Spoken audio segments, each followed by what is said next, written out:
वे भी आए और प्रदान करें। ताली से उनका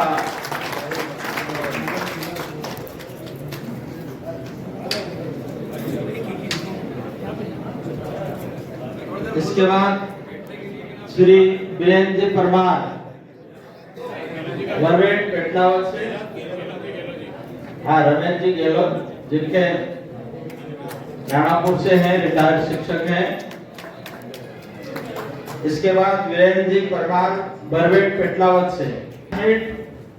इसके बाद कुमारी मयूरी राजू धानक जी जो एडवोकेट हैं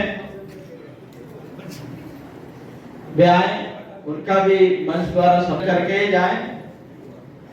इसके बाद श्री दशरथ सिंह कट्ठा मेघनगर से जो पत्रकार हैं वे भी आए और मंच द्वारा उनका भी सम्मान किया, उनका भी सम्मान किया जाना है। श्री मांगीलाल जी जा रहा है,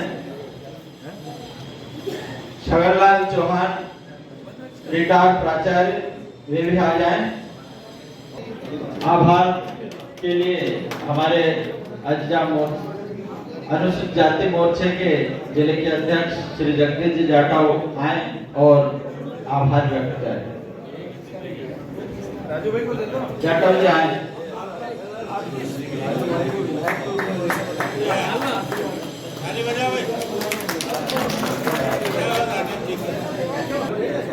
आज बाबा भीमराव अम्बेडकर सम्मान अभियान जिला स्तरीय संगठन में पधारे मंचासी। आज के हमारे केंद्र और प्रदेश नेतृत्व के निर्देशानुसार जिले की इस संगोष्ठी में उपस्थित सम्मानीय मंच पर विराजमान भारतीय जनता पार्टी अनुसूचित जनजाति मोर्चे के राष्ट्रीय महामंत्री खरगोन बड़वानी से लोकप्रिय सांसद और आज की इस संगोष्ठी के मुख्य वक्ता आदरणीय गजेंद्र जी पटेल भाई साहब का मैं स्वागत वंदन अभिनंदन करता हूं। आज के इस हमारी विद्यार्थी परिषद से निकलकर मंदसौर में भारतीय जनता पार्टी के जिले के महामंत्री ऐसे हम सबके आदरणीय विजय जी अटवाल भाई साहब का मैं बहुत बहुत स्वागत वंदन अभिनंदन करता हूं।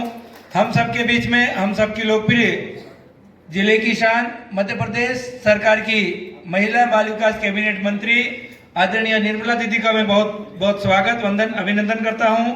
हम सबके बीच में हम सबकी लोकप्रिय सांसद आदरणीय अनीता भाभी का भी मैं स्वागत वंदन अभिनंदन करता हूं। हम सबके बीच में हम सबके संगठक जिले के संगठन के प्रभारी परम सम्मानीय हरिनारायण यादव जी भाई साहब है, मैं उनका भी स्वागत वंदन अभिनंदन करता हूं।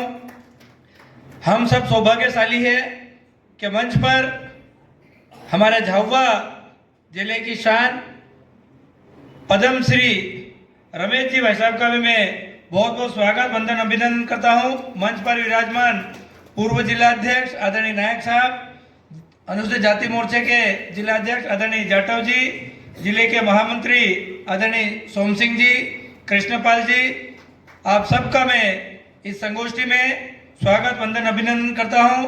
विषय है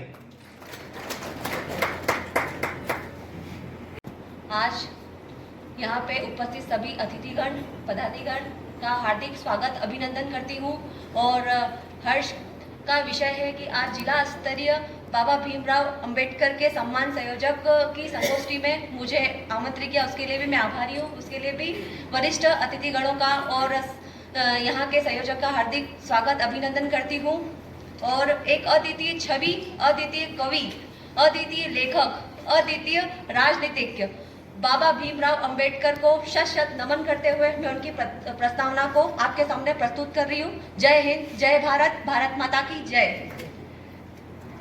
हम भारत के लोग भारत को एक संपूर्ण प्रभुत्व संपन्न लोकतंत्रात्मक गणराज्य के लिए तथा उसके समस्त नागरिकों को सामाजिक, आर्थिक और राजनीतिक न्याय, विचार, अभिव्यक्ति, विश्वास, धर्म और उपासना की स्वतंत्रता, प्रतिष्ठा और अवसर की समता प्राप्त कराने के लिए तथा उन सब में व्यक्ति की गरिमा और राष्ट्र की एकता को सुनिश्चित करने वाली बंधुता बढ़ाने के लिए दृढ़ संकल्प होकर हम अपनी इस संविधान सभा में आज तारीख 26 नवंबर 1949 मार्गशीर्ष शुक्ल सप्तमी संवत 2006 विक्रमी को एतत् द्वारा इस संविधान को अंकित प्रति नियमित और आत्मसमर्पित करते हैं। जय हिंद, जय भारत। और एक अभी पूर्व जिला अध्यक्ष जी भावसा जी ने जैसे बताया कि पहलाम गांव में जो जम्मू कश्मीर में जो आतंकवादी हमला हुआ है, तो मैं चाहती हूं कि यहाँ पे उपस्थित सभी उनके लिए 2 मिनट का मौन धारण करें। Thank you. ओम शांति शांति। जय हिंद, जय भारत। भारत माता की वंदे वंदे। Bharatiya Janata party, Bharatiya Janata party. संविधान निर्माता भारत रत्न डॉक्टर भीमराव अंबेडकर के सम्मान अभियान की इस संगोष्ठी में मंच पर उपस्थित लगातार इस देश भर के अंदर मन की बात हम सब ने सुनी होगी और देश के यशस्वी प्रधानमंत्री जी ने बहुत गंभीरता से और बहुत दुखी मन से आज मन की बात को प्रारंभ किया था।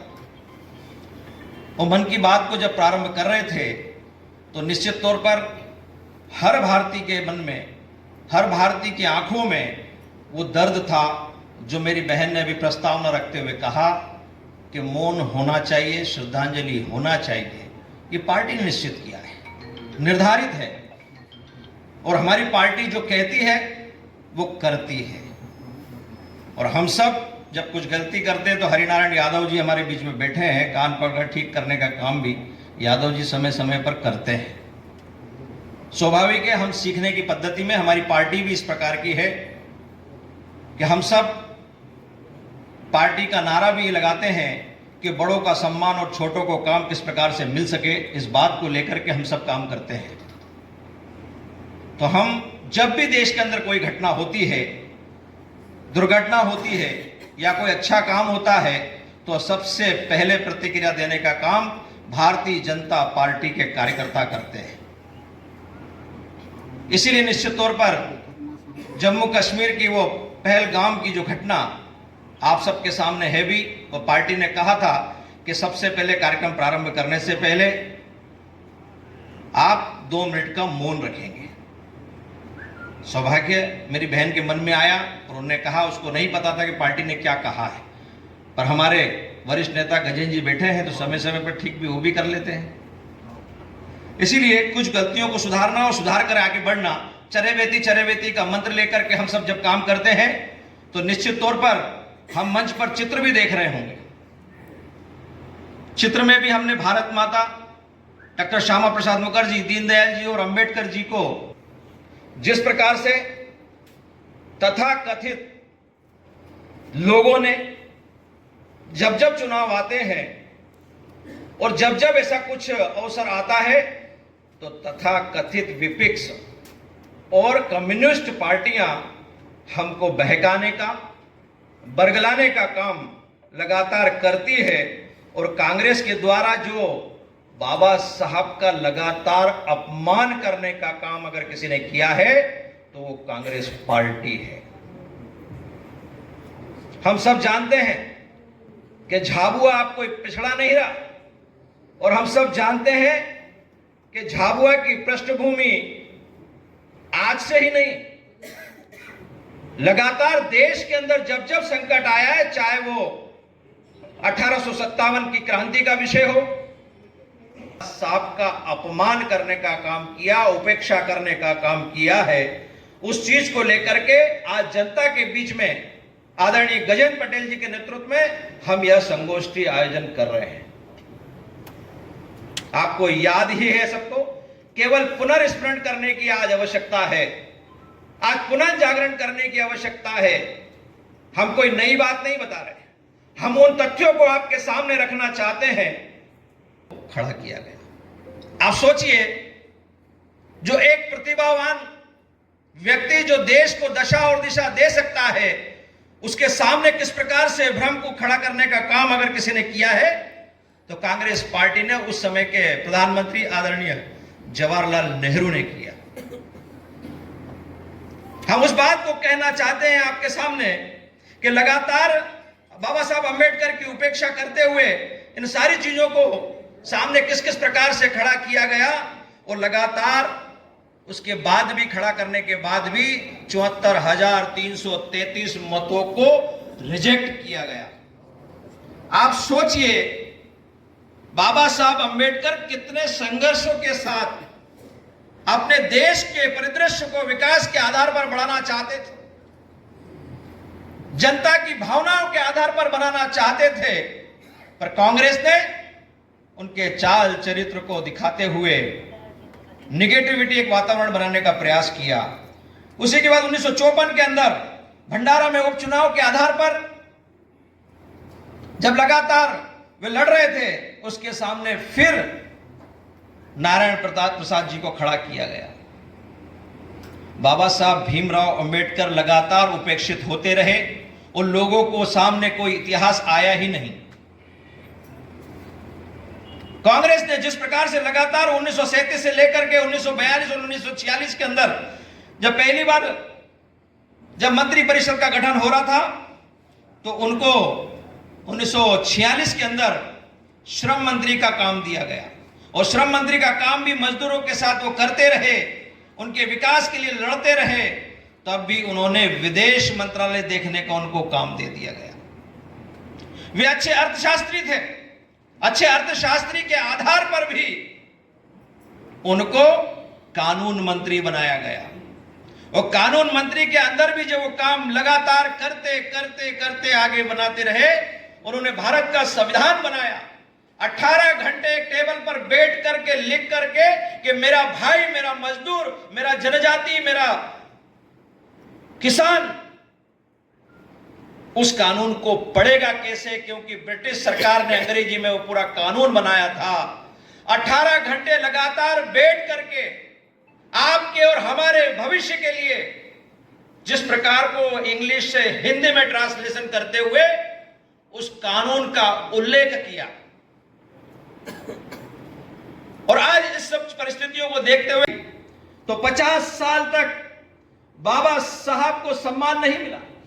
कांग्रेस की सरकार रही, कांग्रेस की सरकार के बाद भी बाबा साहब को 1990 के अंदर भारत रत्न से सम्मानित किया गया।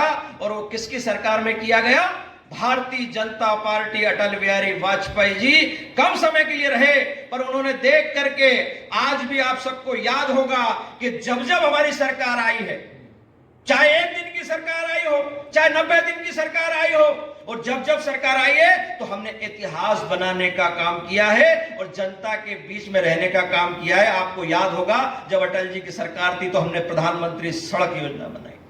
आज भी पूरे देश भर के अंदर गांव को जोड़ने, हाईवे से गांव को जोड़ने का काम अगर किसी ने किया है तो भारतीय जनता पार्टी की सरकार, अटल बिहारी वाजपेयी की सरकार ने किया है। और उस समय 1990 के अंदर क्षणिक भर के लिए हमारी सरकार आई थी। अटल जी ने कहा था ऐसे महान पुरुषों को सम्मान दिलाने का काम भारतीय जनता पार्टी करती है। तो 1990 के अंदर भारतीय जनता पार्टी को भारत रत्न के डॉक्टर बाबा साहब अंबेडकर जी को भारत रत्न देने का काम किसने किया? भारतीय जनता पार्टी ने किया।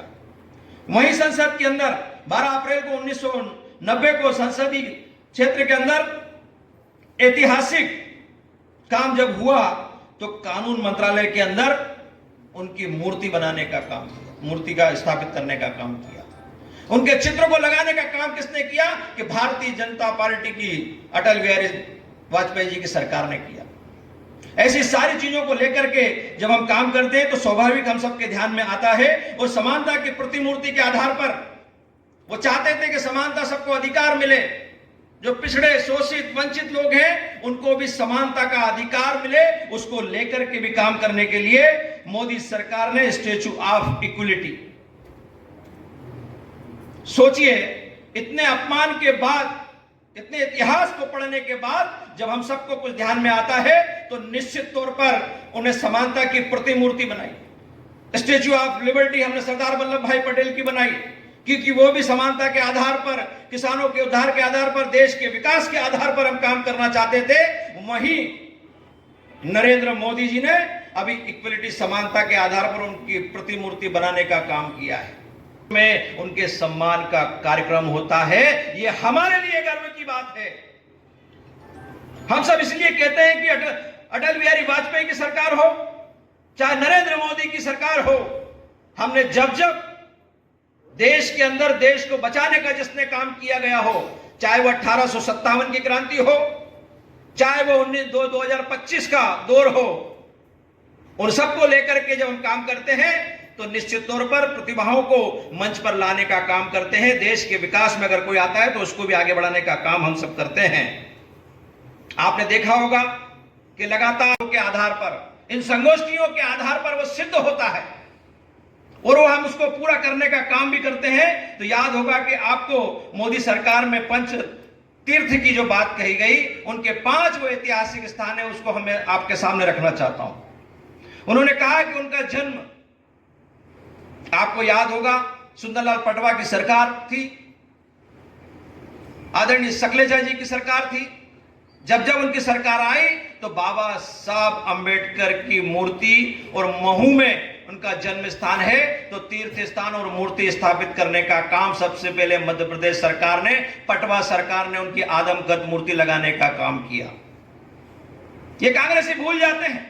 और आपने हाल ही में देखा होगा 14 अप्रैल के अंदर कोई राहुल गांधी, कोई सोनिया गांधी, कोई प्रियंका गांधी का एक भी चित्र बता दो।